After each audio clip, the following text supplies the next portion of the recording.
Happy birthday to you. Happy birthday, happy birthday, happy birthday to you. Happy birthday to you. Happy birthday to you. Happy birthday, happy birthday. Happy birthday to you. Bago po natin ihipan ng kandila, babasahin muna po ang mensahe ng ating mahal na Vice Presidente, Inday Sara Duterte! Again, Inday Sara Duterte!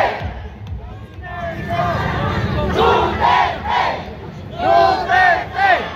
Duterte! Duterte! Duterte! Okay, kuya, pakiplay na po ang video message ng ating Vice Presidente, Inday Sara. Bago po natin babasahin, mainit na mainit from The Hague ang mensahe ng ating pinakamamahal, Tatay Rodrigo Roa Duterte! Okay, kuya, pakiplay. Mga kababayan, aking taus-pusong pasasalamat sa lahat ng mga Pilipino na sumusuporta at nagmamahal kay dating Pangulong Rodrigo Duterte. Sa mga kababayan natin sa Pilipinas, the Netherlands at iba't ibang panig ng mundo, napakalaking bagay para kay Pangulong Duterte ang pagtitipon ninyo para sa kanyang pag-uwi at kaarawan.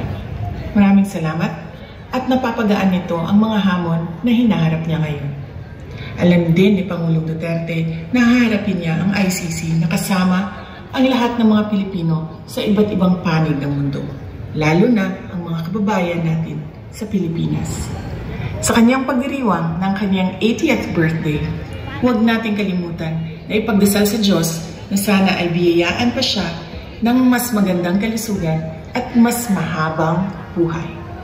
Hilingin din natin sa Diyos na sana ay makauwi na agad si Pangulong Duterte sa Pilipinas.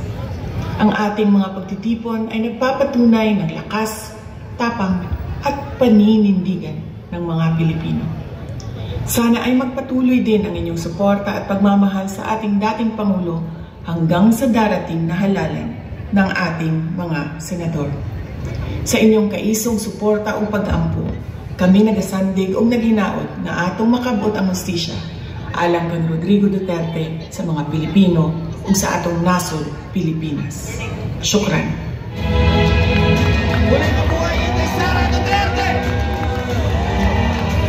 At ngayon naman po, bago po natin ihipan ang ating kandila, pakinggan po natin ang mensahe mismo ng ating Tatay Digong.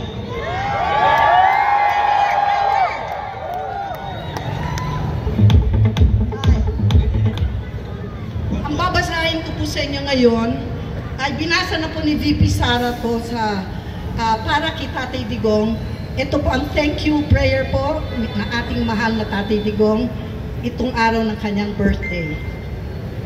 I thank you, Lord God, for the gift of life, my life, the lives of all whom I treasure as family and friends, and the lives of all humanity who I know as my brothers and sisters. God bless you. Duterte! Duterte! Duterte! At